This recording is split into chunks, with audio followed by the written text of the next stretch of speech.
কিরে তোরা না আমার ফ্ল্যাটে যাইতে বললাম গেলি না কেন? বেড়ে গেছিস বেশি? আমি যাব না। কেন যাবি না? আমি যাবো আজকেই না। যাবি, আজকেই যাবি তুই। তোর যেটা বলছে এটাই শুনবি, ঠিক আছে? কখন যাবি ক?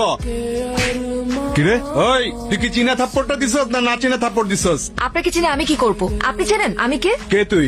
আমি জিতুর। জিতুর কি? বল জিতুর কি? আমি জিতুর কি সেটা আপনার জানতে হবে না। আপনি এই মুহূর্তে শিউলির কাছে মাফ চাইবেন। আমার পেছনে কিন্তু জিতু আছে। কই পিছনে তো কোনো কাওয়া দেখি না। ওই তোরা গাছে কাওয়া দেখ নাকি? দেখ তো নিস না কেন? দে পরে দে। জিতুরে বলিস তোর আব্বা আসছিল, যা।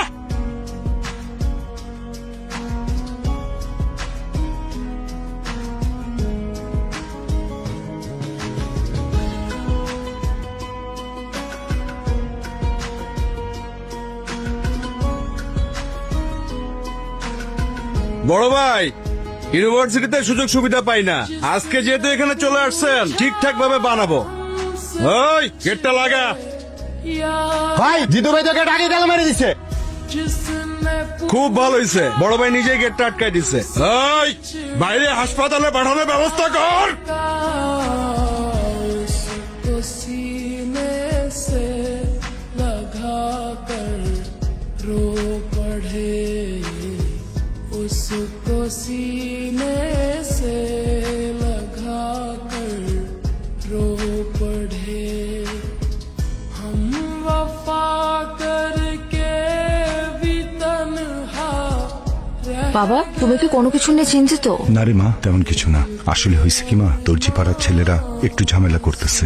এনজিও কার্যক্রম চালানো খুব মুশকিল হয়ে গেছে। এমন যদি চলতে থাকে আমাদের বিদেশ থেকে আসা বড় ফান্ড আটকে যাবে। তাছাড়া প্রজেক্টটার সমস্ত দায়িত্ব কিন্তু আমার উপরে। হেড অফিস থেকে আমাকে ডাকতে পারে। আচ্ছা বাবা, এতে এত চিন্তা করার কিছু নেই। তুমি চাইলে আমি আমার এক ফ্রেন্ডের সাথে কথা বলতে পারি। উনি আমার ভার্সিটির সিনিয়র, কিন্তু আমাদের সাথে একদম বন্ধুর মতোই মেশে। উনি যদি একবার কথা বলে দেয় তাহলে কিন্তু তোমার কাছে কেউ কখনো ডিস্টার্ব করতে পারবে না। আমি কি একবার কথা বলে দেখবো? আরে না না না, ওই ছেলেটার ব্যাপারে আমি সবকিছু শুনছি। খুবই খারাপ ছেলে।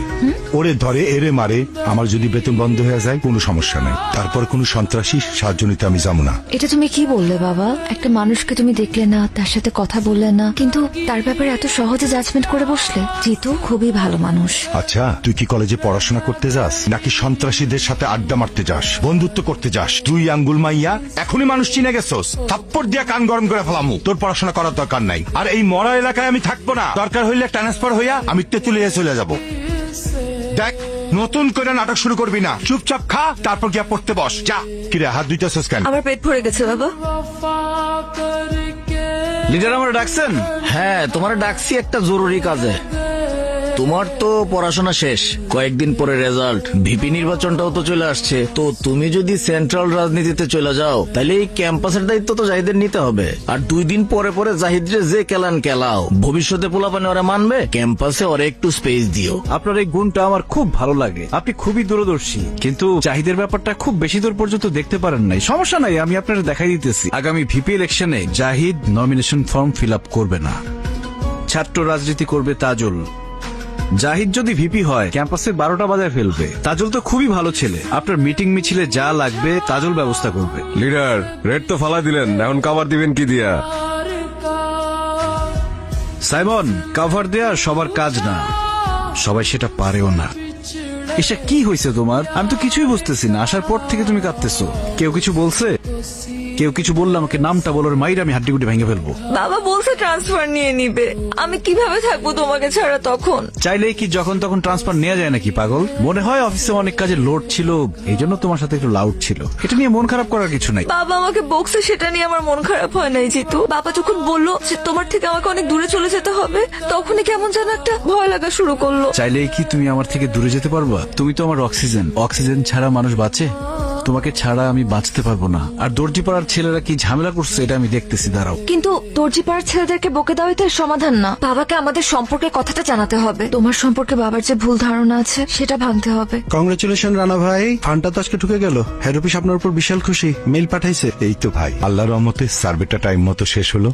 তার উপরে দর্জি পাড়ার যে ছেলেগুলা ডিস্টার্ব করলো না, সব মিলা হইলো আর কি।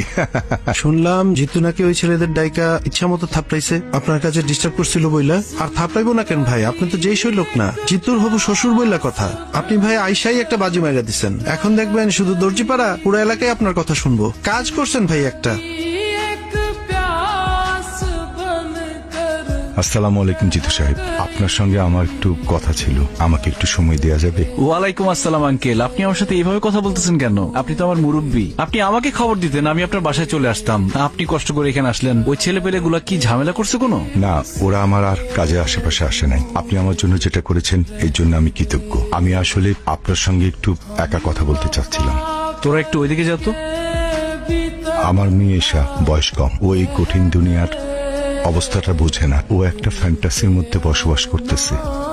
তাই একটা অসহায় বাবা হিসেবে আপনার কাছে আসা ছাড়া আমার কোনো উপায় ছিল না। আমি জানি আমার মেয়েটা আপনাকে ভালোবাসে, আপনারা দুজনে কেউ সুখী হতে পারবেন না। তাই একজন অসহায় বাবা হিসেবে আপনারে আমি অনুরোধ করতেছি, আমার মেয়েটার সাথে আপনি আর বন্ধুত্ব রাখেন না, প্লিজ।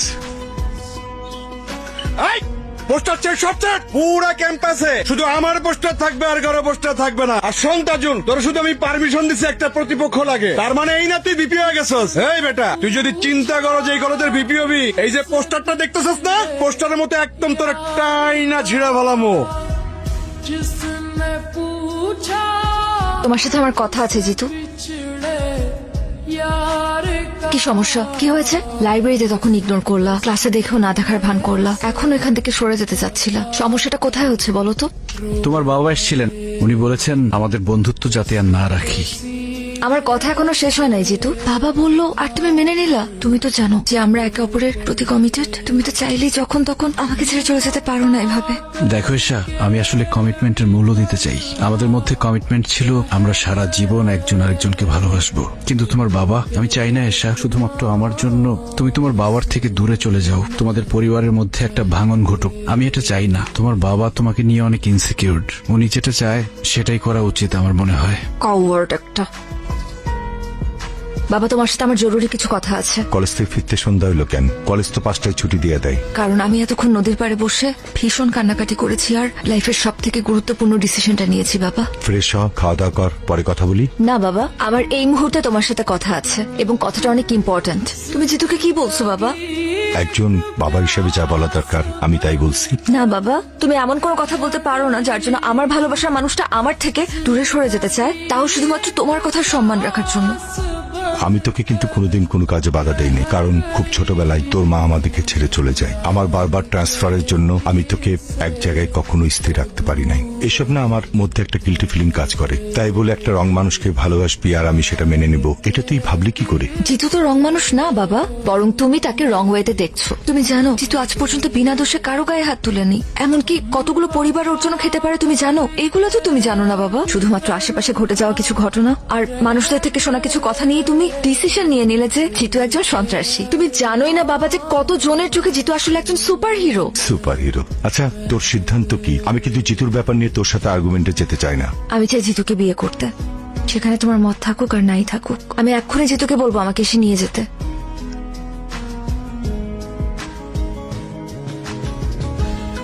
আমি সিদ্ধান্ত নিছি, তোর ব্যাপারে জিতুর সাথে কথা বলবো। তুই ওকে ডাক দে, পারলে আজকে রাতে। থ্যাংক ইউ বাবা, আমি এখনই কল দিচ্ছি। जिसने হ্যালো, কোথায় তুমি? এই তো ব্যাডমিন্টন খেলতেছিলাম। আচ্ছা ওগুলো রাখো, তুমি আমাদের বাসায় চলে আসো। বাবা তোমার সাথে আমাদের ব্যাপারে কথা বলতে চায়। এখন? এখনই আসতে হবে। তুমি বরং আমাদের সাথে এসে ডিনার করো, একদম দেরি করো না। ওকে আচ্ছা ঠিক আছে, আসতেছি। ঠিক আছে। এই তোরা খেল নে। জিতু ভাই, আমরা কি আসবো? না, দরকার নাই। আচ্ছা তাহলে এটা রাখেন। सीने से लगा कर रो पड़े उसको सीने से জিতু! लगा कर रो লিডার, পরিস্থিতি তো নিয়ন্ত্রণের বাইরে চলে যেতেছে, ফালাই দি। ফালায় দে। জিতুকে আজকে আমার বাসায় পাওয়া যাবে। আপনারা ওকে কি করবেন আমি জানতেও চাই না। আমি শুধু আমার মেয়ের ভালোর জন্য এই কাজটা করলাম। জিতুর ম্যাগজিনটা খালি করে রাখ। ঠিক আছে।